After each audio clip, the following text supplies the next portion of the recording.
You might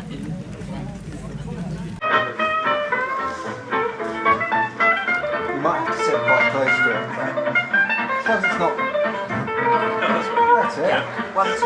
Well, we'll ask them if they can hear. Hang on, it seems to be tied up in that thing. Yeah. 1, 2.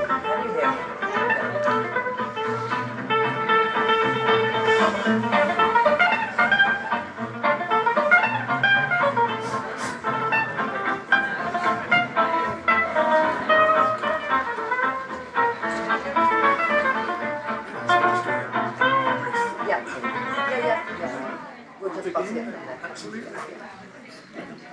1, 2, 1, 2, can you hear me?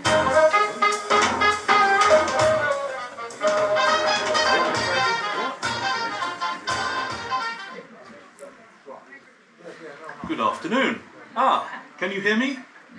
Marvellous. Just. Only just. Only just. Only just is not good enough. That sounds a bit louder. That's Very better. good. Well, welcome to Morston.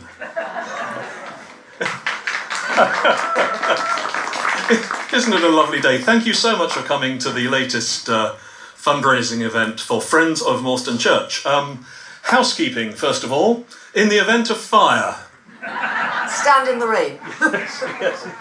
Just stand here. There's an exit that way, through the garden, onto the marsh eventually, or through the gate. So depending where the conflagration is, either head that way or that way. Toilets, you came past them as you came through the gate. There's a door just to the right-hand side that's marked toilets. The bar, most importantly, with a freshly tapped cask of Moongazer Jigfoot, as well as lager, cider, wine, soft drinks, water, is up in the upper garden, and there are some tables and chairs up there. On the food front, we have tea and coffee and cake now. And then a little bit later on, there'll be local sausages in rolls with caramelised onions. Two kinds of wraps and an Indian snack platter to follow from around 5 o'clock, I think. Is that right? Yeah. We try not to serve food when people are speaking, but when the music is playing, that's fine, and all other times as well. Which brings us to today's programme. We'll begin shortly with an interview with artist and cartoonist Annie Tempest, followed at 4:50 by our first musical act of the afternoon, Briggs and Stark. Then there'll be a break, time for some food and drink, before the author DJ Taylor takes to the stage at around 5:45. Emma Bridgewater will be following that at about 6:30, with another break before our next musical act, the Kobayashi Bookstore, performing at 7:45. And then at 8:30, Lucy Fennell and Rosie Fordham will reveal the secret life of the intimacy coordinator.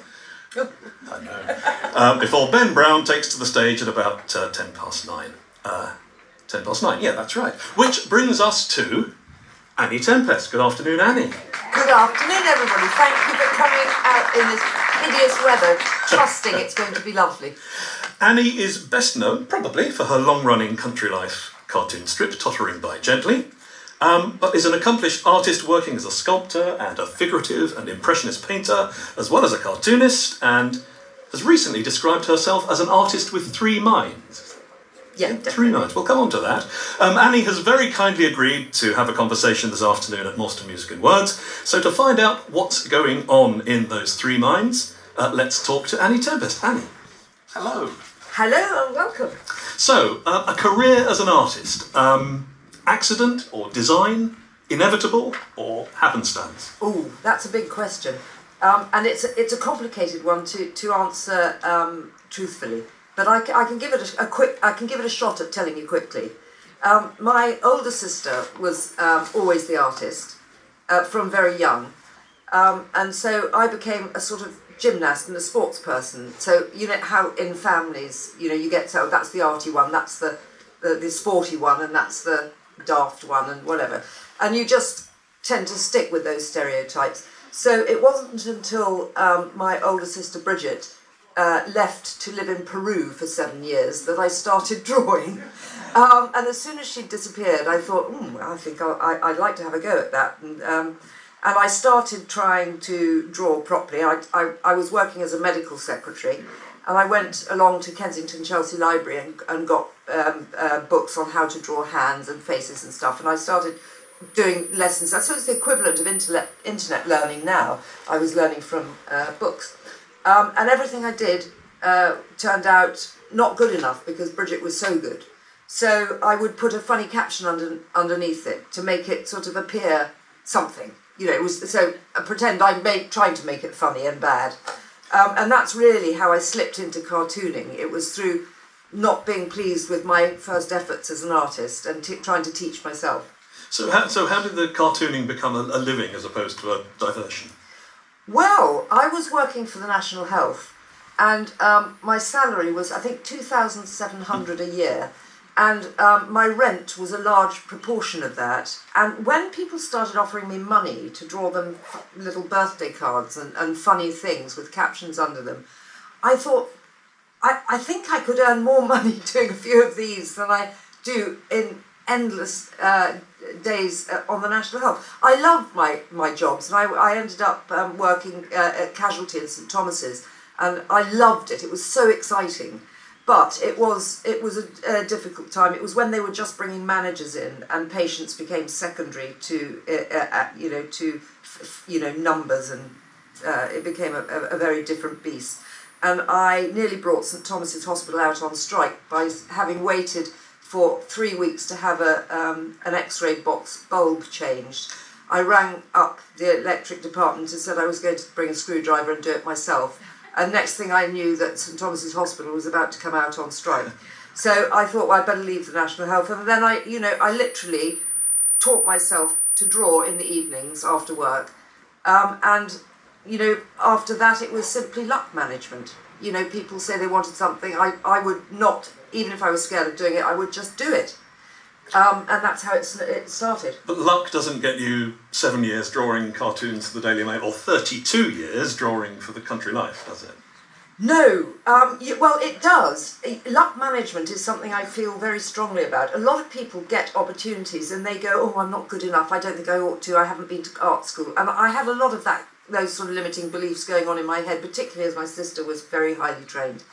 But I just kind of knew that you do your best at any time.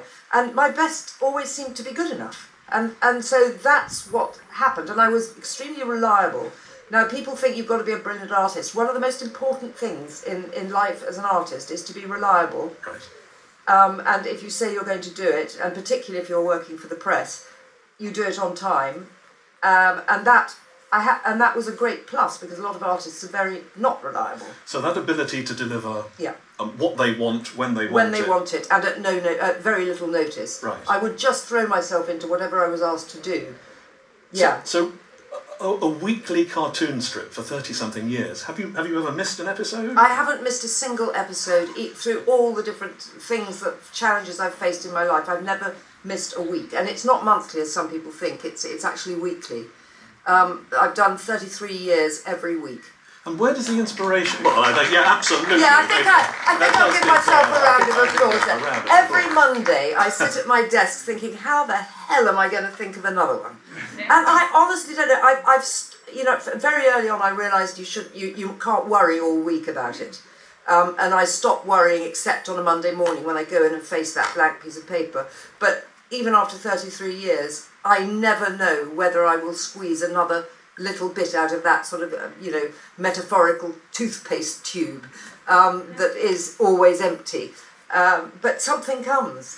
It's trust. You've got to trust. Never repeated yourself accidentally or deliberately? Not that I know of. No? But the thing is, with repetition, if you're in a magazine like Country Life, which hangs around for a long time, each copy, they reckon, goes to 9 people. Right. And it hangs around. And people cut out the cartoon and stick it on their fridge. 25 years later, it's still on their fridge. If I repeated myself, I would get letters. I know I would. So there's no cheating. There's no cheating allowed. But now I'm 66 and becoming a pensioner this year. I'm very proud of it. I'm going to be an elder. I'm thinking that my brain might not remember what I did 33 years ago. And if I do repeat something, I'll just have to say that, I'm getting old. Yeah, I think that's allowed, absolutely. How much of you, then, is there in Tottering by Gently? Everything. Yes? It's my entire life, my family. I based it on... Well, I did the Yuppies back in the 80s. And when the new editor of the Daily Mail came in and literally sacked me overnight, just after I got a big mortgage on a family house, I thought, God, what the hell am I going to do? And I know that as a cartoonist, you need to really work from truth, from life. And I just thought, I need something very quick, and the only thing I know really well is living as a penniless person in an enormous stately home in Yorkshire. And I thought that, okay, I'm going to do the family, and they're just going to have to lump it because I need a job and I need to do it now. So my family are going to be my material. So Dad was Dickie Tottering. Mum was, as some of you might remember, Minica Gregory, who lived in Billingford. She was my next door neighbour, and she was so wonderful. She's long gone now, but and I've grown into her. So she's morphed from Minica to me. I'm Daffy now. And my children, Freddie and Daisy, they became the grandchildren, and my dogs, Scribble, Slobber, all of them, and now Twiglet, they're all real. So I'm working from I'm working from my head. I don't need to go out. It's all in there, and it's all from memory. You mentioned Freddie. I mean, that kind of takes us back to the difficult times, Yes, doesn't it? yes, it does, yeah. But he remains in the cartoon. Yes, Freddie remains in the cartoon. For those who don't know, Freddie was born in Norfolk, grew up here, went to Gresham's, but he had Tourette syndrome like his father, but he was also autistic, and he got into trouble with drugs, and he died aged 18 from heroin overdose, and it was a very difficult time, and I did not miss a cartoon, but it was a difficult time. But I decided at that point that he was such a wonderful child, and I did celebrate enormously being his mother. He was endlessly funny. He used to come home from school with demerits for eating a page of the Bible. He really was. The stories about Freddie, I mean, I still laugh at them. I decided that I wasn't going to just axe him from the cartoon strip, so I use him at any age I want, from the age of birth to 18. He just doesn't get beyond 18 like in life. But that's how, and so I'm constantly in touch with memories of him and all the crazy things he did. So it's therapeutic. It is for me. It's therapeutic, yes, but to other people, he's just a grandchild in the Tottering strip. So are you the last of the strip cartoonists now? Charles Peaty was the other strip cartoonist who started with me way back in the 80s, right. And he's just been let go from the Telegraph. So yes, I reckon I'm pretty much one of the last. Goodness me! Because people are working on machines now. I hand draw, and I've been without break. Yeah, I mean, I'm one of the old guard now. Yeah. Well, congratulations. Art beyond cartoons. What's with the three minds then? Okay, so I'm glad you mentioned Freddie, because that's very important, and it's key to why I became a sculptor. Right. Because sitting at a desk drawing little cartoons, you've got to be very still. And when I lost Freddie, I needed to physically get it out of my body, and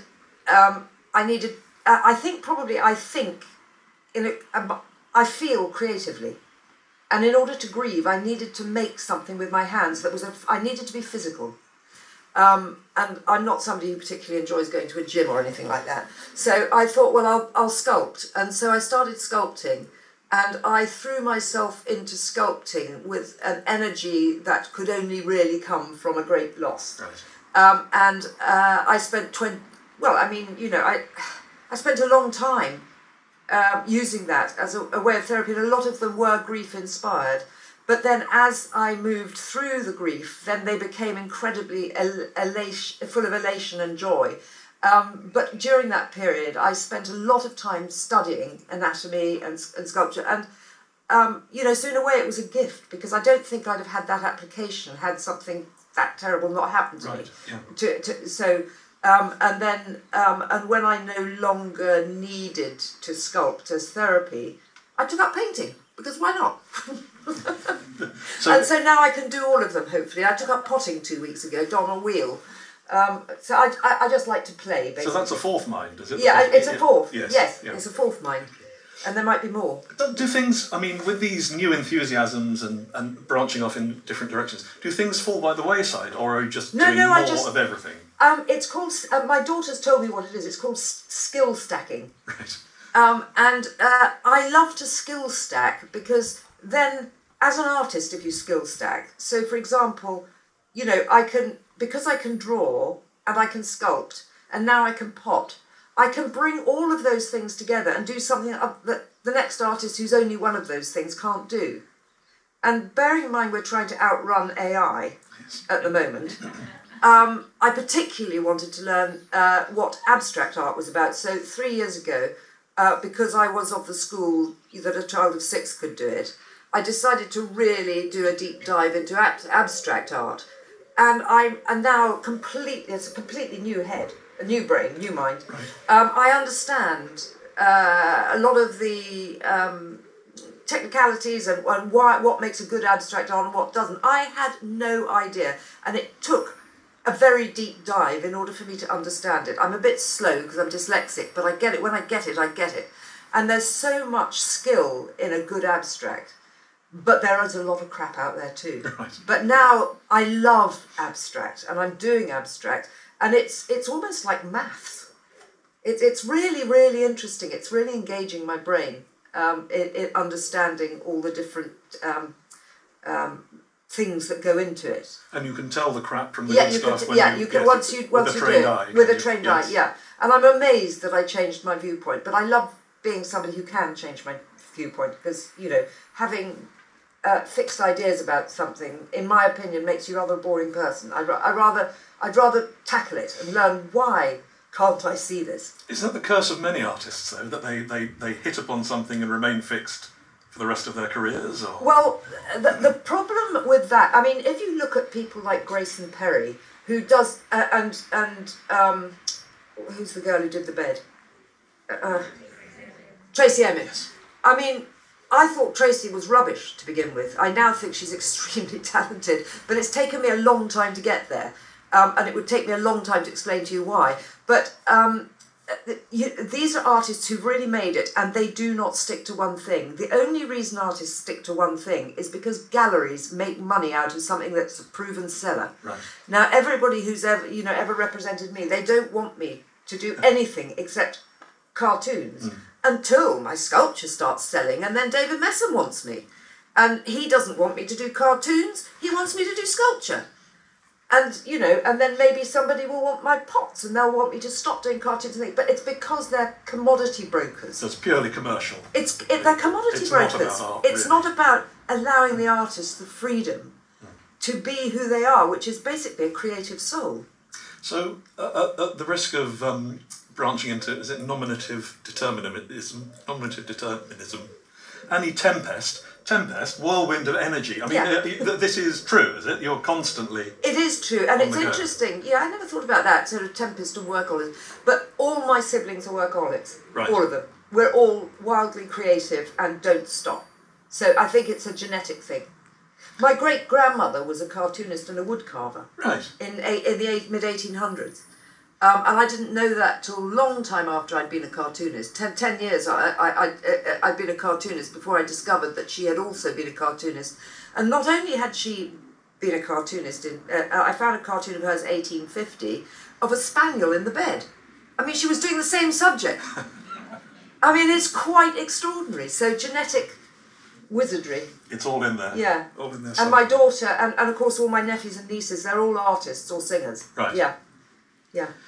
When you had your open studio at Stibbard 3 or 4 weeks ago, or 5 weeks ago, there was one piece, because I came and had a look, there was one piece there which was a little sculpture of that moment when President Trump tried to upstage and shame Zelensky in the White House. Yes. I could have brought it. And it's a lovely thing, and it's not 100% lifelike, but it is 100% that moment. It captures it absolutely magically.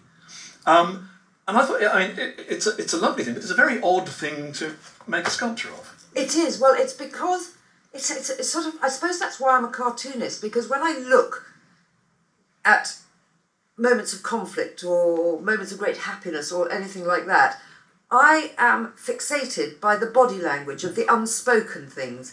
And in that interview I was watching on television, I saw this extraordinary body language of Trump, where he sat like this, and it's called Aggressive Groin Display. And his hands were like this, and he was, like a great big bullfrog, trying to physically intimidate Zelensky. And Zelensky was sitting completely closed off like this. It was like a whole loud conversation in my... I think I'm probably a bit on the spectrum myself, because I see this whole thing going on and what's not spoken. And it's happened once before during the Salmon and the Darling debate on the Scottish independence, where the body language was like, oh my God, I'm reading so much into this. And I was just driven to physically make them. But I love that, the fact that I can. So you see that on the telly? Yeah, and I get my clay out. You rush off, grab some clay and try and get it. And do that thing. And I try and get it, and that way, I don't know, I get it out of my body. And I go, there, that's what I'm seeing. That's what I'm seeing. Goodness. Yeah, it's just a bit odd. Well, it's remarkable, but it's so immediate. I mean, that's... It's very immediate, yes. and that's because I worked so hard at sculpture over that time. I learnt every origin and insertion of every muscle, so I can very quickly make a body that reads as a body. Right. And then obviously, if the hands are particularly worrying me, that they're really aggressive, like his were, they were really tensed and aggressive, I'll make them bigger, a bit like Rodin used to in sculpture, because it's just a way of making them more important. It's the way I see them, and it's what's loudest to me. Yeah. Well, what haven't you done yet? What's next in this artistic... I made a tabletop last night. Right. What's next? Well, I couldn't use the wheel until 2 weeks ago, the potter's wheel, and I decided to do that, and now I'm obsessed with that. But these focused interests are quite typical. Freddie had them as well, really focused. I mean, I remember when he was under 11, about 9, he got interested in creamware. Right, yeah. What the hell is creamware? But he knew every mark. It's something to do with pottery. And he suddenly knew every mark. He'd researched it, and then that was gone. And then it would be something else. Mozart. And then it would be something else. And these focused interests, so I really understand them, and I do suffer. Do I suffer from them? No, I love them. You enjoy them. Other people suffer from them. I enjoy them. Yeah. Do you then do you abandon things, or do you go back to things? No, I never abandon things. Right. No, I don't abandon things. What I do is I haven't got time to do them. Right. Because I'm on to the next one. And so actually what I did yesterday was going back to a glass cast resin phase, which I had been investigating and learning. I was trying to develop new ways of getting colour within a solid object for about 2 years. And yesterday I just thought, I've got to use them before they go off, those chemicals. And I got back into it, and I was just so excited by it. So I might get diverted back into it. And then I might mix it with another skill, like raku, or I don't know. So do days follow a fixed form, or only Mondays? Right. Okay. Yeah, and because the rest Mondays of the week just happens. I'm super reliable for country life. So on Monday I'm very reliable. On Tuesday, not so. By Wednesday and Thursday I'm literally all out crazy, batshit crazy. Right. Okay. Yeah. So Monday's a good anchor then. Yeah, Monday, I don't let anybody come near me on a Monday because it takes me a lot to focus down, and as soon as it's done, I know that I can play. You said earlier on that actually quite a lot of study goes into getting good at art. Oh yeah. Now, as somebody who failed my art O-level twice... I didn't even take art O-level. Oh, well, there we are. Yeah. There might be some hope. Yeah. I wouldn't dare take it, I'd probably fail. Is art for all then? Can anybody, yes, with the right application, turn out yes, and pleasing I art? particularly love it when I have a group of friends. Like, I don't like to take more than 4 people because I'm not very good in groups. But if I have 3, let's say, that's a comfortable amount for me, who've never drawn, who were told at the age of 7 that they were the sporty type, not the arty type, and who've never drawn all their life, and I take them and I trick them all day long to do lots of different exercises, which by the end of the day come together, and they are gobsmacked by what they can create. Right. If you trick them. But if you get their mind involved and they think, I'm drawing this, forget it. All those Forget barriers come up. But right, everybody can do it. Right. But you've got to trick them. Yes. Yeah. Okay. As well as the kind of contemporary directions you're going in, this backlog of work is a kind of 40-year social commentary, isn't it?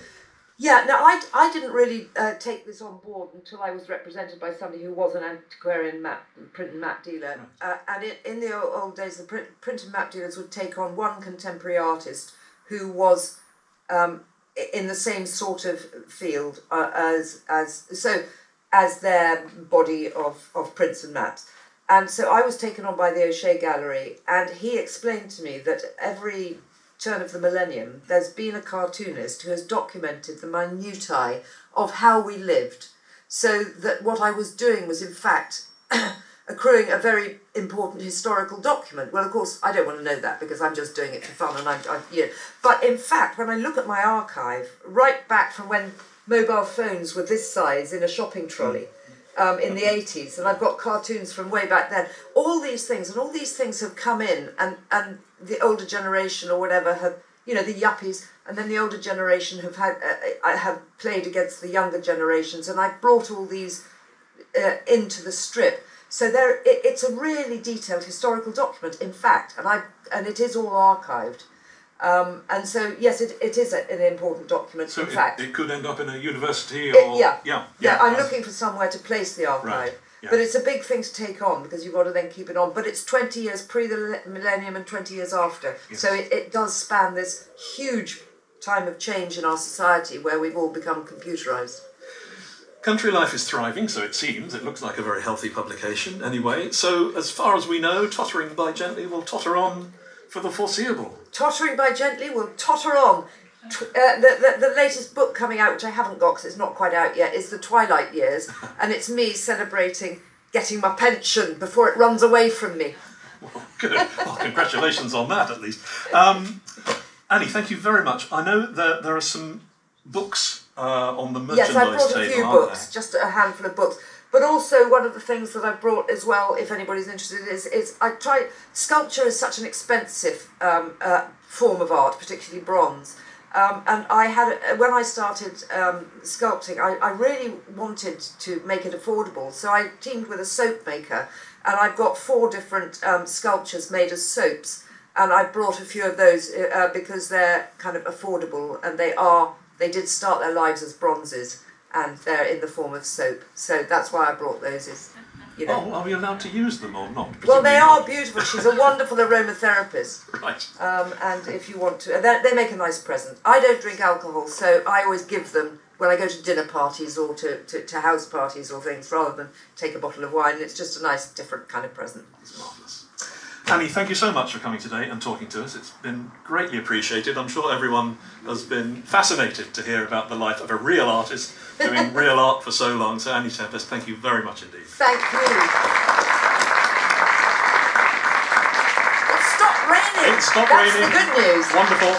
We'll take a short break, and then Briggs and Stark will bring us some of their music. Well done. Thank you.